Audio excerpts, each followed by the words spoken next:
Well, I feel pretty stable. Like the bag feels solid.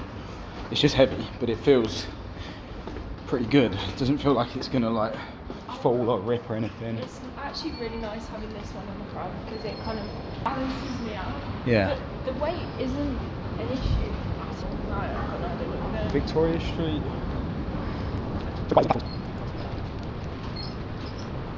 Yeah, so as we're leaving the hotel, the guy asked where we're going. He said, do you want to book a taxi or anything, which is really kind of him. And we said we're going to the Central, and he said, well, just jump on the train, it's a couple of stops. So here we are.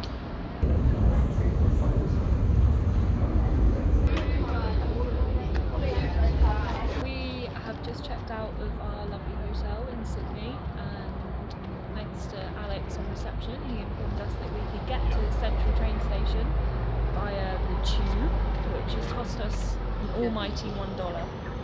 3 stops.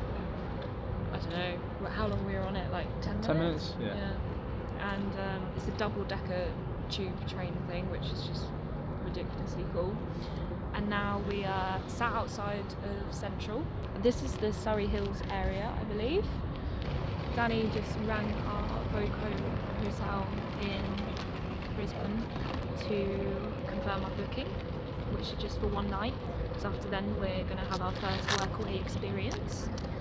Oh, look at that dude behind me. Yeah, so he just rang up the hotel. Is that a real person? No. It's the statue. Oh, The lady on reception was just incredibly helpful. We were like, will it be alright if our train gets in at like 5 a.m?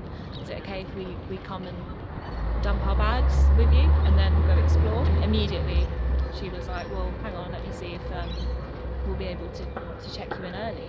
I was like, yeah, we've got a room available, so you'll probably be able to check in at 5 a.m. instead of the usual 3 p.m, which is just like, that's what doesn't get more helpful. Yeah, that's what happened when we first landed in Sydney. We got to the hotel at 9 a.m. thinking, yeah, let's dump our bags and get changed quickly in the toilet And she in was the like, hotel. do you want to just check in now? Yeah, and we were like, of course we do. So let me just see if we've got a room available. Yeah, we've got one that's already clean and tidy. You Someone up.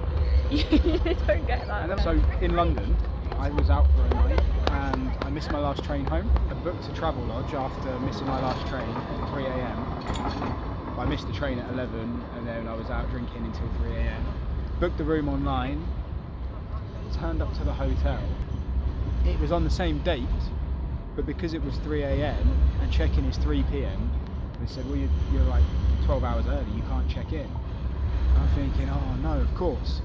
You book the room, check-in's 3 p.m, and I've arrived 12 hours early at 3 a.m.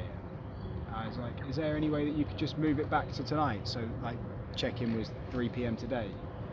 And they just, no you can't. Can you sort me out a refund? No, you have to do it online. No. Can I charge my phone? No. Well, can I sit in the foyer? Well, you're not supposed to, but I mean, like, you can sit down while you arrange another thing.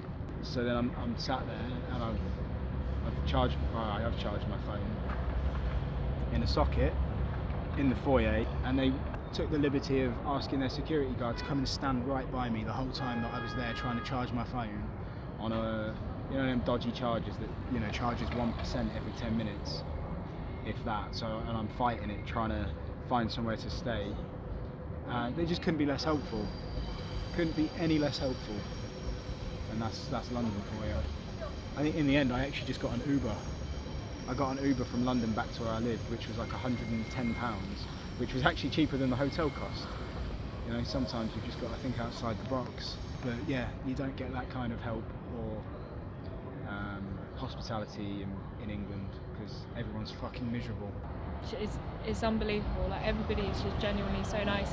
And the experience you had this morning, because our coffee machine was broken in the hotel room. Danny was like, I'm just gonna go down and see if we can, you know, get a coffee. And met a nice lady. Yeah, fellow Brit.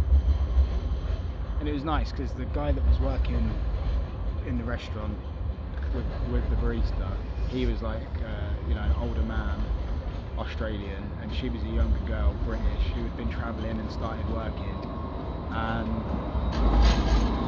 the train's loud. She was telling me about her experience, I was telling her about what me and Louise are going to be doing, and he was like happy to listen and get involved with the conversation rather than thinking, oh, you know, bloody tourists, backpackers, immigrants coming around here. And you know, he was like happy that she was having a chat with me, and he was like giving advice. In England it'd be like, come on, do your job, we're paying you, you're not paid to sit and talk to, you know, people. It's just such a different vibe. What time are we on?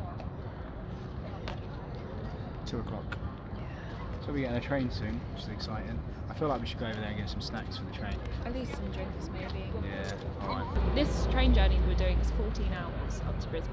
It's about 400 miles, I think, 500 miles. Yeah. So an insanely like long distance, right? we booked first class because how much was the ticket? £50. £50 per person for a first class ticket, which in the UK is about £360 per person to do that distance. And the difference is, in England, the train service is dog shit, where everyone here says it's fantastic. Obviously, we've not done it yet, so we'll bring you along with us. The seats recline back in first class, so we'll be able to get some sleep, pop a melatonin, and we'll be all away. If you need a sign to move to Australia, this is it.